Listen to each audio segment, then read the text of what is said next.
Nous sommes le 7e dimanche du temps de Pâques, le dernier dimanche avant la Pentecôte.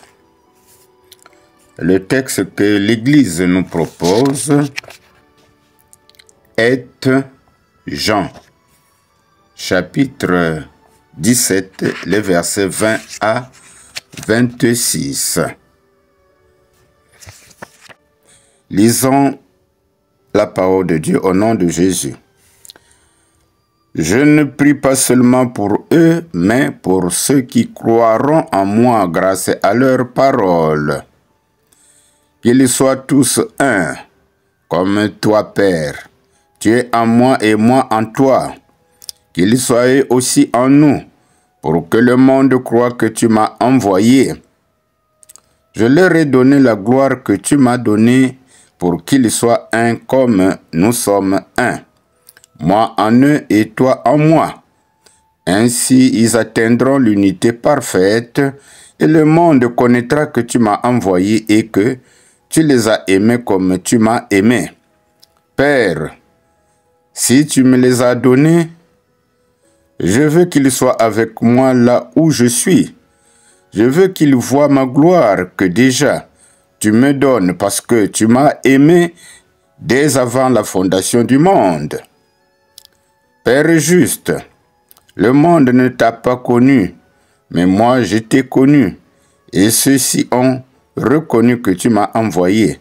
Je leur ai fait connaître ton nom, et je le ferai encore pour que l'amour que tu as pour moi soit en eux, et que je sois moi aussi en eux.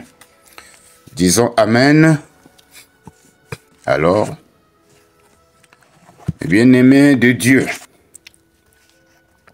comment allons-nous intituler ce texte?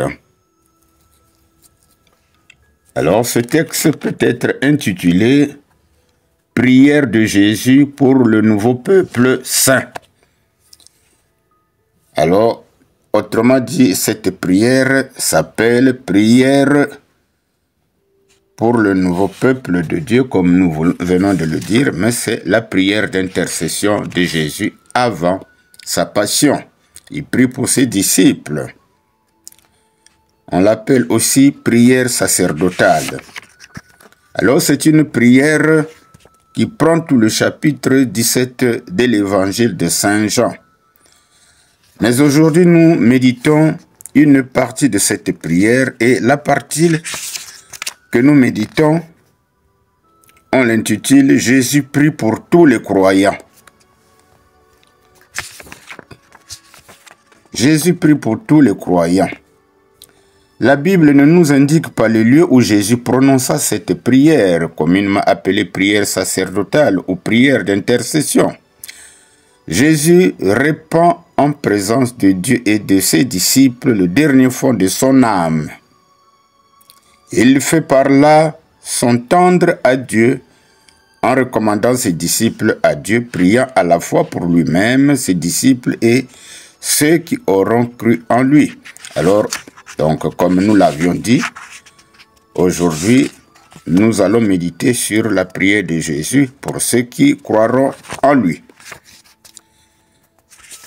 Alors, Jésus n'a pas prié seulement pour les 11 apôtres restés fidèles à lui, mais aussi pour ceux qui, à cette époque, ont cru en lui, et par-dessus tout ceux qui croiront à l'Évangile. Par conséquent, le croyant de toute époque est couvert par cette intercession du Christ. Dans cette prière, Jésus formule deux demandes fondamentales à son Père. La première demande, c'est l'unité des chrétiens.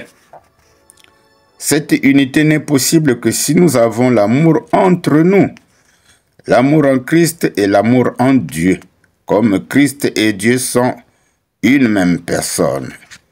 Ce que nous pouvons lire en Jean chapitre 10, verset 30, et aussi au verset 21 de notre texte. Alors, il s'agit d'une unité spirituelle opérée par le Saint-Esprit, comme Éphésiens chapitre 4, versets 3 à 4 nous le dit.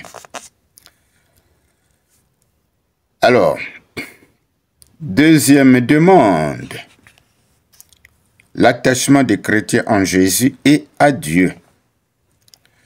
L'unité de communion fraternelle n'est possible que si nous sommes tous un avec Dieu et avec Christ.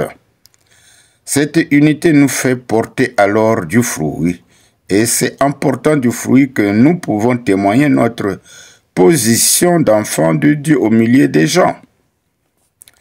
On peut citer deux fruits notoires que sont notre amour et notre unité de communion fraternelle. Dieu nous aime autant qu'il aime son Fils Jésus.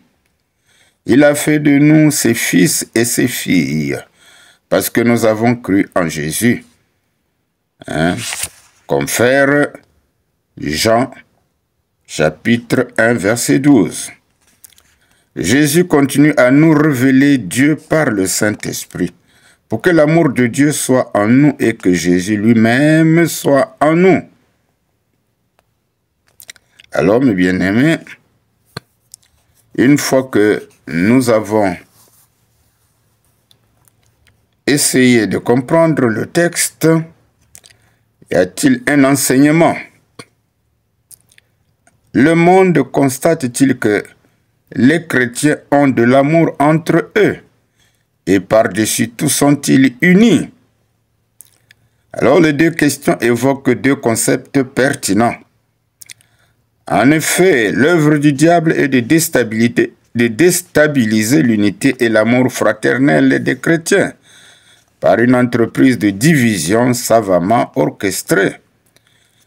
Prions donc sans cesse Dieu de nous pardonner, de n'avoir pas souvent su conserver l'unité de son Église par le manque d'amour fraternel. Que le Seigneur nous aide à demeurer en lui, afin que l'amour et l'unité soient notre credo. Alors, mes bien-aimés dans le Seigneur, voilà ce que nous avions voulu partager avec vous. Bon dimanche, que Dieu vous bénisse.